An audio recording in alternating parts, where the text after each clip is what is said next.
Okay, so the things I like in your setup are the following. Yeah, club head and club face is squared up at a 90-degree angle behind the center of the ball, which is perfect. Club and ball position are pretty much centered of your stance. They were. That's no problems there.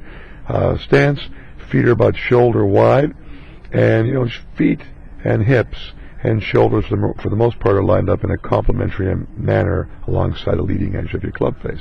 Grip, not bad. I would suggest, however, that the bottom hand or left hand should be a little bit more relaxed or lighter pressured, softer, so that left arm of yours can be more flexed. Shouldn't be as locked and rigid. Should actually be almost tucked in at the elbow.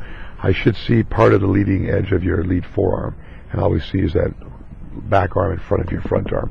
So that'll help square up your shoulders. That'll just make it easy to make a shoulder turn, not rely on as much hands and wrists. And the other thing was just the shaft angle. You can see how the club's positioned quite down. And when you've done that, then your body angles become too exaggerated, too much of a tilt here or flexed there. We want you to stand taller, take advantage of your height. So if you can position the club angle a little more raised, so it's more at your center, the butt end of the golf club when you set your grip, and then proceed to tilt minimally from the hips and lightly in the knees so you're tall and balanced.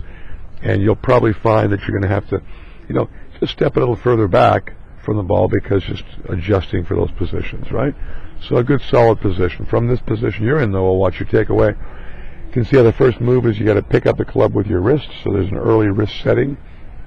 And then from there, your wrists and arms rise the club up over your back shoulder, and you place it in a pretty good position, but now you got to recover. So on the way back down, you can see the club's getting re-extended and thrown or casted down towards the ball.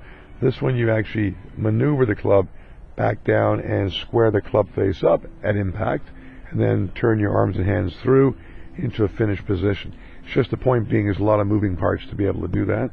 So if we can get you to have a quieter swing, make more of a shoulder and arm takeaway and turn, and not have to rely on picking up or getting as wristy with the golf club, it'd just be easier to get that club to gather it more often and more repeatedly in the future. Okay, so big